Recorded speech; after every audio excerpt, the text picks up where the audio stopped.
had a revelation about the way music could have a different place.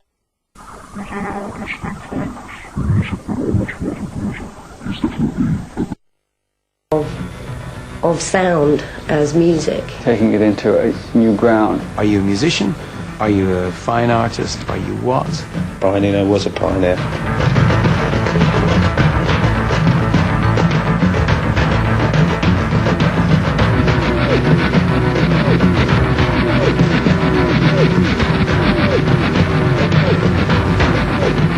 Even though experimental music is not visible in the mainstream, then the influence is subtle and all-pervasive. And even though Brian Eno is not on top of the pops all the time, he was a very influential figure on the history of British music. And without him, we probably wouldn't be sitting here today. But I don't know whether it's important or not, or I don't know in which way it's important. Brian Eno has got to be one of the most important voices in Britain. The first time I saw Eno was this strange wizard-like figure appeared with Roxy Music on the Old Grey Whistle Test. And he was processing Phil Manzanera or somebody through his VCS3 with a joystick and was totally in his own world, oblivious to the rest of the band.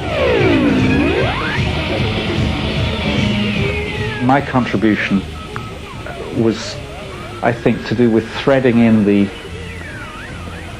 a lot of the stranger sonic and conceptual experiments that were going on in experimental music, trying to make those part of what could be done in music at the time.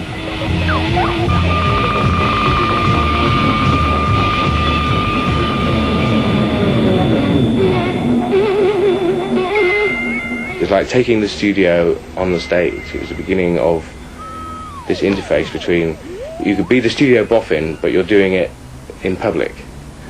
And to me that was a new role that was more exciting than just being under the spotlight. It was around the beginning of 1975 that he had a very bad car accident. While he was recuperating, he was visited by Judy Nylon, who was a singer who brought a record of harp music round to his flat.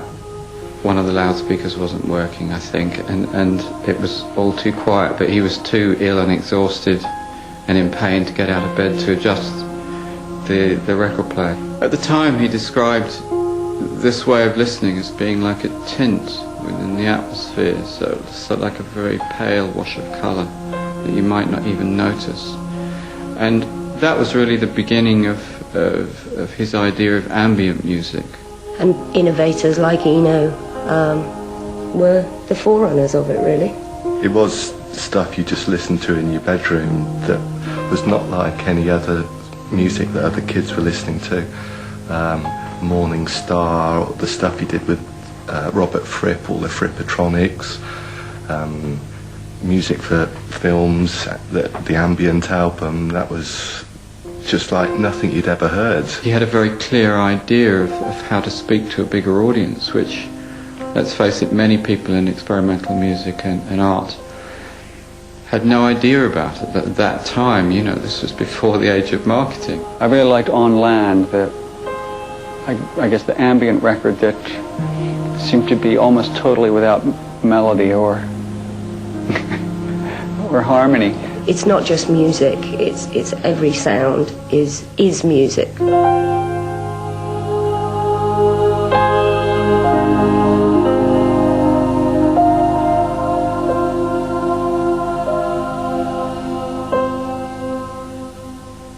What would I be playing if I wasn't me, but I was a bass player who'd grown up listening to Fela Kuti and Tamla Motown, and it was now the year 2005 and we're in a club on the outskirts of Tripoli.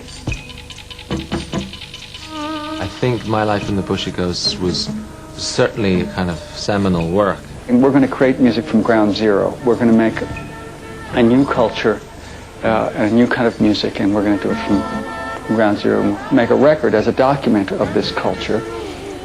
And it might be an interesting project.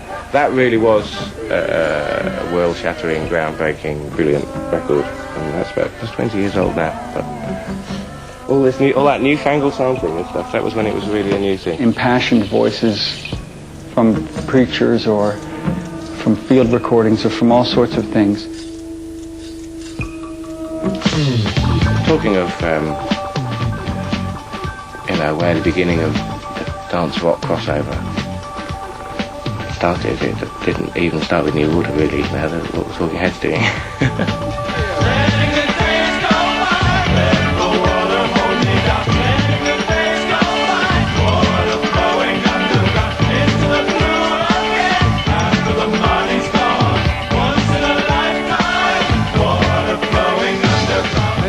Whether he was an incredibly experienced producer or not, that didn't matter to us. The fact was that we thought he got what we were about. After a couple of records, he was really kind of part of the band.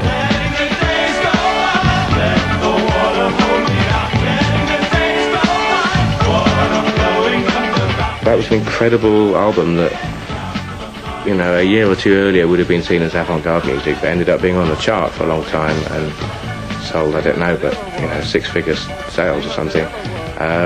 Used to be in every household, and still a classic record today. He moved towards the idea of installations, and you can see the influence of that kind of work in all kinds of areas, partly on the most obscure areas of sound art, and then of course with a big mainstream rock act like U2. He's off at some fucking installation. I don't know, what is he installing, like central heating? What is it?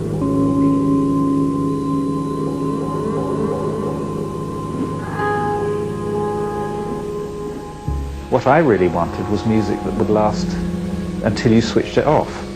8 hours or forever. Well, I got to that in the end, but I had to wait until some other things were invented to be able to do it. In the meantime, the way I did it was by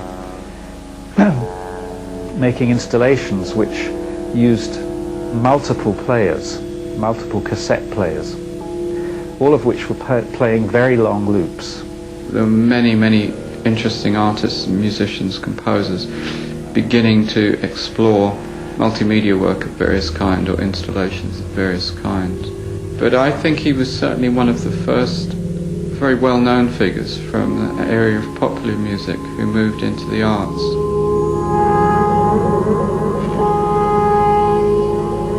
Brian will create something and literally just leave it there for others to discover. And there's whole music movements that have grown up over ideas Brian had and kind of didn't really persevere with. Ambient music went on to influence another generation in the late 80s when acid house was happening and rave culture was just beginning. The counter movement sprung up in all that madness and mayhem, which was the ambient scene, the kind of second generation ambient scene. What were the skies like when you were young? They went on forever. We lived in Arizona, and the skies always had little fluffy clouds. What helped me all was the fact that there was this mad producer who could make this kind of music. But what we wanted to do was like put bits over the top and turn it into modern ambient music. That it's a coin of phrase, as our first single said, which was a huge ever-growing pulsating brain that ruled from the centre of the ultra world. On the backside of the 12-inch, it said ambient house for an E generation. We're at the Big Chill Gala. It's a beautiful Sunday. Sunday's the day for the chill out. On the 7th day he chilled out, and here they are, chilling out most largely. Come down this field, see how many Eno tunes you hear this afternoon. It's probably in more DJs' boxes on this site than any party in the world. There are quite a lot of Eno collaborators actually doing sets here. And What Other Festival has an entire field full of installation art. For those who say, where's the ambient scene in the year 2000? I would say you need to be down here next year. More than anything, I think Brian is a pioneer because he sees music as a sort of living, ongoing culture that constantly needs to be challenged and redefined. This summer we'll be in Ibiza doing our Chilenium party, which, you know, is basically Eno's quiet club idea. Atmospheric music, videos, lights, performance art, in a lovely outdoor setting on the beach. And we're also playing the 20th anniversary of the Café Del Mar, which, you know, I remember the first time we ever went to the Café Del Mar and they were playing the Penguin Cafe Orchestra track, which Brian Eno produced. And I'm sure they'll play it that night too as the sun sets. So I think Eno's place, it's a shame he can't come really. I think he should be there as the Don.